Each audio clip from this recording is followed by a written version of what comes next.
बूढ़े पिता की कहानी। एक गांव में एक आदमी रहता था जो बहुत बूढ़ा हो चुका था, जिस वजह से उसे कम दिखाई देता था और वह बहुत कमज़ोर हो गया था। इसीलिए अपनी बची खुची ज़िंदगी अपने बेटे राहुल के साथ बिता सके, इसीलिए वे शहर में रह रहे उसके बेटे के घर चले गए। राहुल एक शहर के छोटे मकान में रहता था। मकान तो उसका छोटा था, लेकिन उसके अंदर जो चीज़ें थी वह बहुत ही महंगी थी। उस मकान में राहुल, उसकी पत्नी और उसका 5 साल का बच्चा रोहन, एक छोटा सा परिवार था, मिलकर रहते थे। बूढ़े पिता आने से उनके परिवार का एक सदस्य और बढ़ गया। वह पूरा परिवार रोज़ सुबह शाम के डाइनिंग टेबल पर साथ में खाना खाया करते थे। बूढ़ा पिता अपनी कमजोरी के चलते हुए हमेशा खाने की चीज़ें नीचे गिराते थे और कई बार कांच के बर्तन भी टूट जाते थे उनसे। कुछ दिनों तक तो बहू और बेटे ने ये सब सहन किया, लेकिन बाद में दोनों बूढ़े की ऐसी हरकतों से चिढ़ने लगे। एक दिन राहुल ने कहा कि ऐसा कब तक चलेगा, हमें कुछ करना पड़ेगा। उनकी पत्नी भी इस बात में सहमत हुई। अगले दिन राहुल कहीं से एक पुराना मेज लेकर आया और घर के एक कोने में उसे लगा दिया और अपने पिताजी से कहा, आप यहीं बैठकर खाना खा लिया करो। उन्होंने एक लकड़ी का बर्तन भी बनवाया जिसमें वह अपने बूढ़े बाप को खाना देने लगे।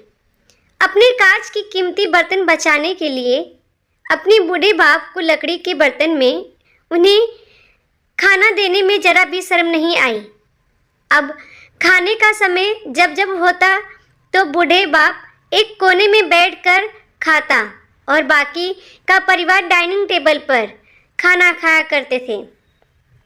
डाइनिंग टेबल पर बैठे बैठे दोनों पति पत्नी कभी कभी अपने बूढ़े बाप की तरफ देख लिया करते। बूढ़े बाप की आंखों में उन्हें आंसू भी नजर आता, मगर उन पर जैसे कोई असर ही नहीं होता। बूढ़े का पोता रोहन भी ये सब नज़ारा अपनी आंखों से देखता और वह अपने में ही खोया रहता था। एक दिन जब पति पत्नी डाइनिंग टेबल पर बैठकर खाना खा रहे थे, तब उनका बच्चा रोहन जमीन पर बैठकर कुछ कर रहा था। उन दोनों ने बच्चों के हाथ में लकड़ी का टुकड़ा देखा, लेकिन उन्हें कुछ समझ में नहीं आया कि रोहन लकड़ी के टुकड़े के साथ क्या कर रहा है। जब रोहन के पिता ने उससे पूछा कि रोहन आओ खाना खा लो, तुम नीचे बैठकर क्या कर रहे हो, तब रोहन ने भोलेपन से कहा, अरे मम्मी पापा, मैं आप दोनों के लिए लकड़ी का बर्तन बना रहा हूँ ताकि आप लोग जब आप बूढ़े हो जाओ तो मैं उसमें ही आप लोग को खाना दे सकूं।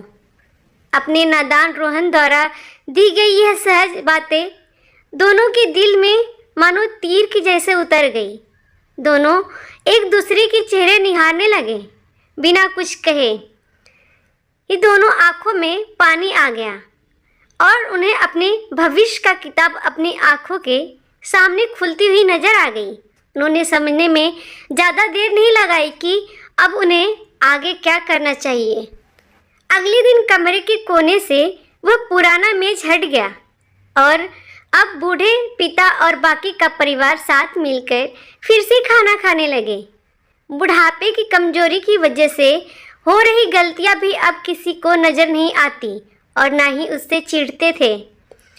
दोस्तों, ये कहानी से हमें ये पता चलता है, हर वह पत्ता जो आज हरा है वह कल सूखेगा और डाली से नीचे भी गिरेगा। इसीलिए हमें अपने बड़े बूढ़ों का हमेशा ख्याल रखना चाहिए और हमें हमारे माता पिता और बुजुर्गों के साथ वैसे ही व्यवहार करना चाहिए जैसे हम चाहते हैं कि हमारे बूढ़े होने के बाद हमारे बच्चे हमारे साथ करें।